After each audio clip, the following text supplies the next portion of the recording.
Assalamualaikum warahmatullahi wabarakatuh.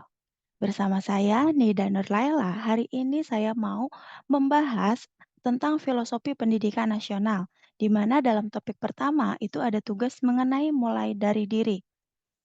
Saya kenalkan diri secara eh, lebih rinci, yakni saya ini Nida Nurlaila, mahasiswa program profesi guru gelombang 2 di tahun 2023 dengan NPM 232189690452193. Tugas satu ini adalah refleksi pengalaman bersekolah. Dan langsung saja, dalam tugas pertama ini ada 5 bagian pertanyaan. Yang pertama, ada pengalaman apa yang membuat Anda rindu bersekolah? Pertanyaan kedua adalah peristiwa apa yang membuat Anda merasa berkembang dan belajar sebagai seorang pembelajar? Pertanyaan ketiga berkaitan tentang siapa sosok guru yang menginspirasi Anda? Kemudian, pertanyaan keempat, apa pengalaman yang berkesan bersama guru tersebut? Dan terakhir, pertanyaan kelima itu pernahkah Anda menduplikasi atau mengadaptasi yang dilakukan oleh guru tersebut di kelas yang Anda ampu? Apa yang Anda lakukan? Langsung saja, kita bahas bagian yang pertama, mengenai pengalaman apa yang membuat Anda menjadi rindu bersekolah. Pengalaman yang membuat saya menjadi rindu bersekolah diantaranya adalah bertemu dengan teman-teman, bertemu dengan bapak atau ibu guru di sekolah, bahkan saya rindu akan tugas dan jajanan yang ada di sekolah. Baik. Nah, mengenai hubungan yang terjalin antara saya, teman-teman, bapak atau ibu guru dan warga sekolah lainnya, itu telah membentuk pribadi saya yang saat ini dengan pembelajaran yang mereka berikan. Dalam hal ini, saya mengartikan belajar dari berbagai sudut pandang. Ada belajar mengenai materi dalam pembelajaran, ada belajar mengenai kehidupan, ada belajar tentang sosialnya, dan banyak hal lainnya yang bisa menjadi pembelajaran di sekolah. Hubungan sosial yang terbentuk selama masa sekolah dapat memiliki dampak emosional yang kuat. Suasana sekolah dan lingkungan belajar, kemudian ruang kelas, bangunan sekolah, kegiatan belajar, itu semua dapat menciptakan kenangan positif bagi saya. Proses belajar dan penemuan ilmu baru setiap hari, kemudian adanya pembelajaran yang menantang dan inspiratif, serta kegiatan-kegiatan ekstrakurikuler lainnya, itu menambah pengalaman berharga di luar kelas. Jadi itu adalah momen yang paling berharga yang membuat saya rindu akan suasana sekolah. Kemudian ada pula acara-acara sekolah seperti upacara bendera, kemudian perayaan hari-hari tertentu, dan acara kebudayaan itu menjadi kenangan indah yang dirindukan oleh saya. Contoh perayaan hari-hari tertentu. Misal di tempatku dulu, di sekolahku dulu, itu ada namanya Rajaban, di mana kita itu bawa bekal makanan dari rumah masing-masing, kemudian susunan acaranya berupa eh, Rajaban itu memperingati hari besar umat Islam, kemudian nanti baru diakhiri dengan acara makan-makan dengan makanan yang dibekal dari rumahnya masing-masing. Meskipun mungkin terdapat tekanan dan tanggung jawab, saya kadang merindukan tanggung jawab dan rutinitas yang terkait dengan sekolah.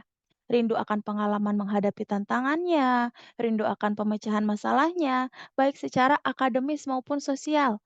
Rindu akan proses pertumbuhan pribadi dan perkembangan karakter yang seringkali terjadi selama masa sekolah. Membuat saya merasa bahwa masa tersebut membentuk saya menjadi individu yang menjadikan saya sekarang. Baiklah, sekarang kita lanjut ke pertanyaan yang kedua.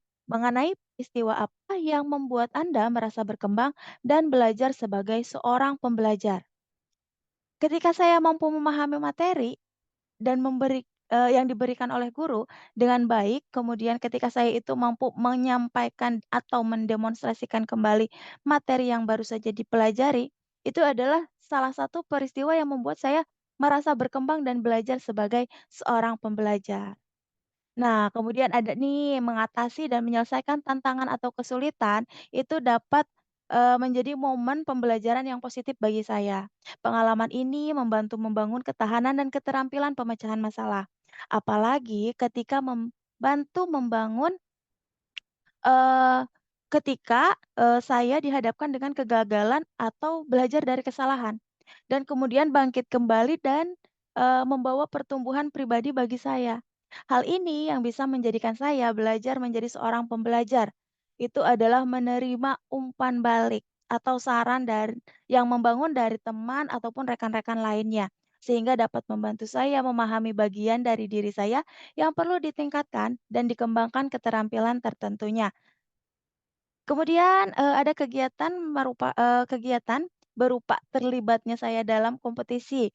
Misal, saya pernah nih jadi perwakilan sekolah untuk mengikuti olimpiade matematika. Nah, itulah momen ketika saya merasa, peristiwa itu menjadi pembelajaran bagi saya, sehingga dapat memberikan tantangan yang memotivasi dan menginspirasi saya untuk terus belajar dan bertumbuh. Nah, dari ilmu dan pengalaman yang telah dimiliki, jangan pernah sungkan untuk mengajarkan atau berbagi pengetahuan dengan orang lain, karena dapat meningkatkan pemahaman terhadap materi dan keterampilan tentunya. Nah, saya belajar dengan lebih mendalam ketika saya bertanggung jawab untuk menjelaskan konsep kepada orang lain. Saya juga menyempatkan untuk melibatkan diri dalam kegiatan di luar kelas, seperti proyek pelayanan masyarakat yang dapat membuka wawasan dan memberikan pembelajaran praktis bagi saya. Pengalaman saya dulu di tahun 2014 saya pernah menjadi anggota KPPS. Nah, saya dapat berinteraksi dengan orang-orang dari latar belakang yang berbeda dan mengalami kebudayaan baru nih, serta memperluas pandangan dan memperkaya pengalaman belajar saya. Nah, untuk berikutnya, siapa sosok guru yang menginspirasi Anda? Saya itu tentunya memiliki banyak sosok guru yang menjadi inspirasi. Salah satunya adalah ayah saya yang merupakan guru di sekolah menengah pertama dan guru bagi saya seumur hidup di luar kelas tentunya. Nah, sosok guru yang menginspirasi itu mempunyai peran penting dalam membentuk karakter, kemudian memberikan motivasi dan membimbing saya untuk meraih keberhasilan di dalam dan di luar ruangan kelas. Hubungan guru siswa dan pendekatan yang peduli merupakan kunci yang memberikan dampak positif bagi saya. Nah, perihal tadi cerita dengan orang tua saya, itu pernah tuh suatu ketika pada saat saya TK, saya pernah masuk ke kelas beliau dan memperhatikan cara mengajar serta cara beliau menghadapi siswa. Setelah saya kuliah keguruan, saya baru paham bahwa beliau mempunyai karakteristik yang amat sangat positif. Di antaranya, adanya antusiasme yang bisa menularkan energi baik bagi saya ataupun siswanya. Kemudian adanya empati dan peduli, ahli juga dalam mengajar, memiliki sifat keterbukaan, dan mau untuk terlibat dalam memberikan motivasi untuk mencapai potensi diri dari peserta didik, kemudian membukakan pintu peluang, paham akan keberagaman peserta didik, serta mengajarkan keterampilan hidup. Selanjutnya, untuk pertanyaan yang keempat, pengalaman yang berkesan bersama guru tersebut.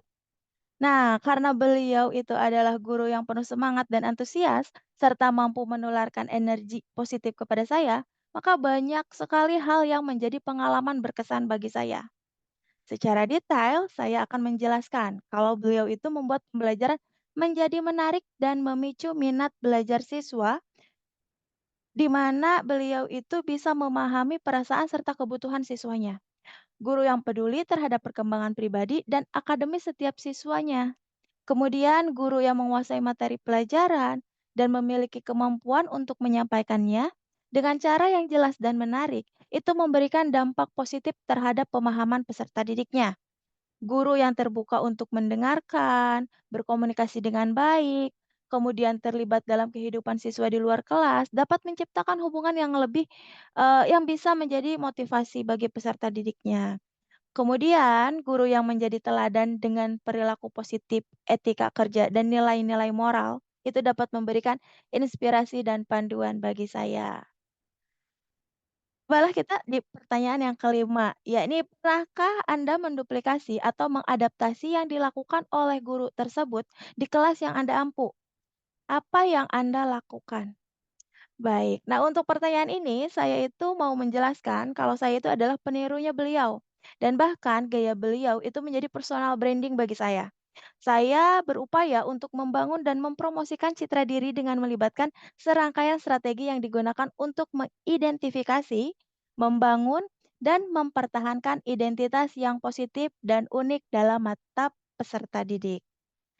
Nah, Tujuannya dari personal branding yang tadi, itu adalah untuk menciptakan kesan yang kuat dan konsisten tentang siapa saya, apa yang saya tawarkan, dan bagaimana saya ingin dilihat oleh peserta didik.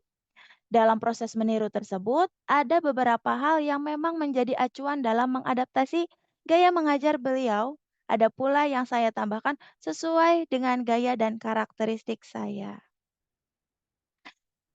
Di kelas yang saya ampu untuk les di jenjang SMA, saya menerapkan personal branding sebagai guru yang penuh semangat dan antusias. Saya menganggap peserta didik sebagai teman sebaya sehingga kita bisa lebih dekat untuk mengenal secara personal. Pada proses pembelajaran, saya menggunakan bahasa yang semi formal atau casual, tetapi tetap mudah untuk dimengerti. Membahas topik yang sesuai dengan jenjang SMA.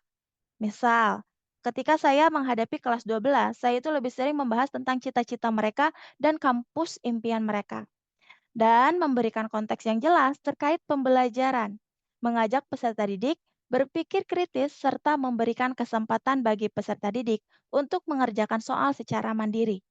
Dengan adanya personal branding yang demikian, saya berharap pembelajaran yang dilakukan peserta didik dengan saya adalah pembelajaran yang bermakna. Terima kasih, sekian tugas dari, pemaparan, penyelesaian tugas bagian topik 1 dari Filosofi Pendidikan Nasional. Semoga, bermanfaat khususnya bagi saya dalam pemenuhan tugas, terhadap mata kuliah Filosofi Pendidikan Nasional, umumnya bisa digunakan untuk rekan-rekan PPG lainnya. Terima kasih saya ucapkan kembali kepada Bapak dosen pengampu, mata kuliahnya, yakni Pak Dedi Nurjamil MPD. Terima kasih untuk semuanya, mohon maaf apabila ada kekurangan. Saya akhiri, terima kasih. Wassalamualaikum warahmatullahi wabarakatuh.